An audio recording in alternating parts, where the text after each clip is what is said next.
The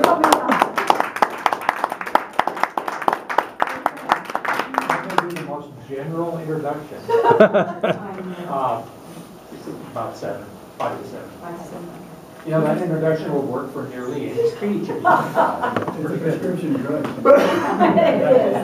What we have tonight is we're supposed to do this about once a year, do a little quickie review of the Toastmasters educational program. We have quite a few relatively new members, so I think this would probably be a good thing. You take one of these, if they come around, please. As most of you know, when you join, you get a manual called the Competent Communications Manual, and that's where everybody starts. But it's not where everybody ends up. If you look first of all at this chart on the back here, or at the front, this is supposed to be the front. Okay. This is not a great Xerox copy because the original was cleverly printed in a very light blue and made it difficult to get any kind of a readable copy. Notice where it says new member over here. Okay, are there going to be enough of these? We might have to share them. Okay. See where it says new member? That's where everybody starts with the Competent Communications Manual. Now you notice what they have here are two parallel tracks. The one on top is the leadership track, and then the one on the bottom is the communications track. Starts with the Competent Communicator Manual, which, as you know, has a program of 10 speeches in it. The idea is that the CC manual, the Competent Communicator Manual, is sort of the basic core Toastmasters program. And if you look at what the speech projects are in that manual, you can see that. They start with an icebreaker, they talk about organization, gestures, vocal variety, use of a bunch of other stuff. Anyway, those 10 speeches have the basic core program in it.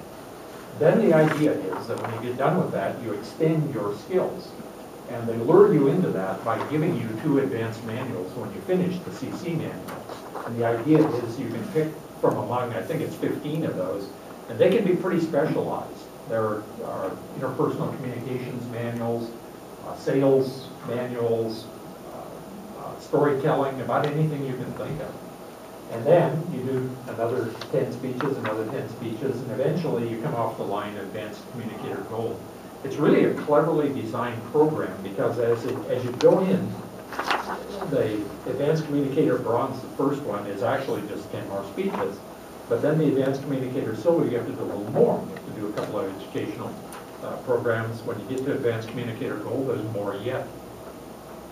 Now, parallel to that is the leadership track, the one on top. And as you can see there, it starts with Competent Leader. That's the other manual you get when you sign up. The one that most people look at and say, I don't know what this is, and put it aside. It's actually a very good little manual. It's worth digging up if you can remember where you stashed it, because it has a lot of really good advice about how to function at meetings, how to be more efficient, how to get a lot out of the time and whatnot. When you do the 10 little projects in that, you end up with a Competent Leader Award. You then move to Advanced Leader Silver. You can only get that if you've been a club officer, and there are several other things we will talk about in a moment. And finally, that was Advanced Leader Bronze, sorry, and then Advanced Leader Silver. That one is tricky to do. That's actually the stumbling block that trips up most people, as we'll see. Once you do all of those things, you too can become a DTM. About 1,000 people a year out of the 380,000 or so who are members do that. Now flip this over to where the little parallel columns here on the other side. These show the requirements for all of the various things. And as you can see here, that's kind of a progressive thing as you move along. When you finally get over here to Advanced Leader Silver, you have to do a bunch of stuff. Be a district level officer, which means area governor or above. You have to complete something called a high performance leadership program. Those of you who've been here a little while might remember that Christina did that probably about 6 months ago. I think yours was a raw give or take, wasn't it? Your high performance thing. It was less than that. Like last spring. About a year. Yeah, and you probably heard the report of that if you've been in that long. You have to be a club sponsor, mentor, or coach. That's tricky to do. Now, what you need is some way to keep track of what you've done. Lots and lots of you have actually done more than you think. Those of you who have been club officers, done officer training, done little presentations and whatnot. Toastmasters makes a handy little gizmo called a member achievement record. They used to send this out with the new member kit. They quit doing that. They decided to make everybody buy one. So they started charging 50 cents for it. Nobody bought them. So then they put the PDF version online. What I've done, I've made 2 of these, and I'm going to give them to Jack and Barb because they don't have internet access. For everybody else, in tomorrow's email, there'll be the PDF link, and you can print one up yourself if you want one. This is really a valuable thing because it's very easy to, whenever you do something, just note it down.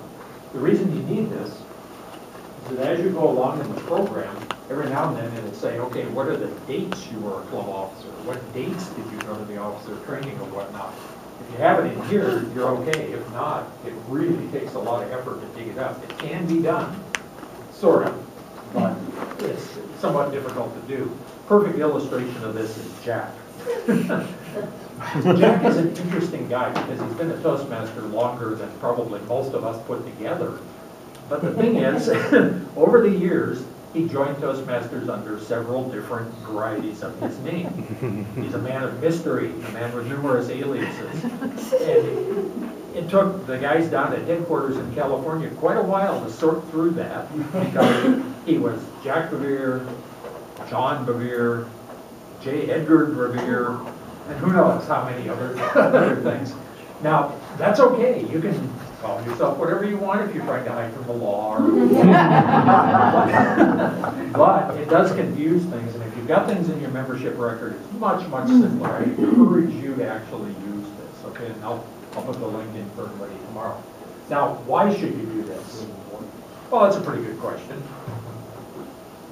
Sometimes I wonder, but the real reason you should do it is probably because it's good for you. It's part of the Toastmasters program. It extends your skills. And you might as well just keep going.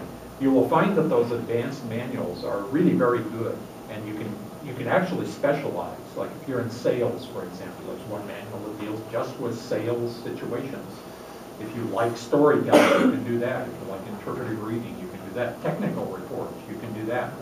We actually have all 15 of those advanced manuals in a notebook in our little cabinet, so when it comes time to pick those, you can look through and get a notion of what they are. A couple of them are kind of weirdly titled, and it's a little hard to figure out what they are. The sales speeches, for example, are in a manual called Persuasive Speaking, for some reason. And then there are 2 manuals that have almost identical titles. Speeches for Special Occasion and Specialty Speeches, which are quite different from one another. I think they do this just to keep us on our toes. One thing that you should do, and I'll conclude with this, from now on, get in the habit of bringing your Competent Leader manual to the meetings with you. And the reason is that the bulk of those things in that manual can actually be done just in the general course of meetings. Just serving meeting rules, timer, and log counter, and whatnot. You could probably do, I would guess, what would you say, Christine, 85% of it or so, just with those general rules. Okay? Now, finally, I lied when I said I was wrapping it up. Speaking of that manual, we are going to do something called a Speechcraft program. Okay, that's a Toastmasters program that's designed to lure in people from the outside. In our case, we're working with the Wenatchee Valley Chamber of Commerce, trying to get some of them to do it. We will need a bunch of you to help out. I sent out an email about this sometime last week, didn't get much of a response to it. But I would appreciate it if you would let me know what is a good time for you. Like, would you prefer to do it, like, say, in Saturday morning sessions? We're talking here about 70 to 90 minutes maximum, not all day Saturdays. Or alternately, during extended lunch hours. The chamber people seem to think that the extended lunch hours is the way to go. But to me, we have to make sure our people are there, so it's when we need to do it, not so much when they need to do it, okay? So we need to kind of have that in mind. If you'd let me know, that would be a good thing, and we're communicating with them. When this is going to be a little hard to tell, because it's kind of a chicken and egg issue. I remember about 2 or 3 years ago, when I was trying to trick you into being a club president, and kind of described it. You said, "Oh, it sounds a lot easier than being chamber president." Christine is the former president of the Wenatchee Valley Chamber of Commerce. That's a lot like herding cats. And I kind of laughed, but I'm getting that notion now after exchanging emails with some of these people. I think the problem is everybody is a boss. Yeah. lots of chiefs, no Indians. To use a, I guess what's a racist joke now, but hey, that's what it is. Elderly guys like me used to say that when we were kids. Okay, educational program. If you ever have any questions about this, what to do, when to do it, how to do it, let me know. Dan will help you out. So,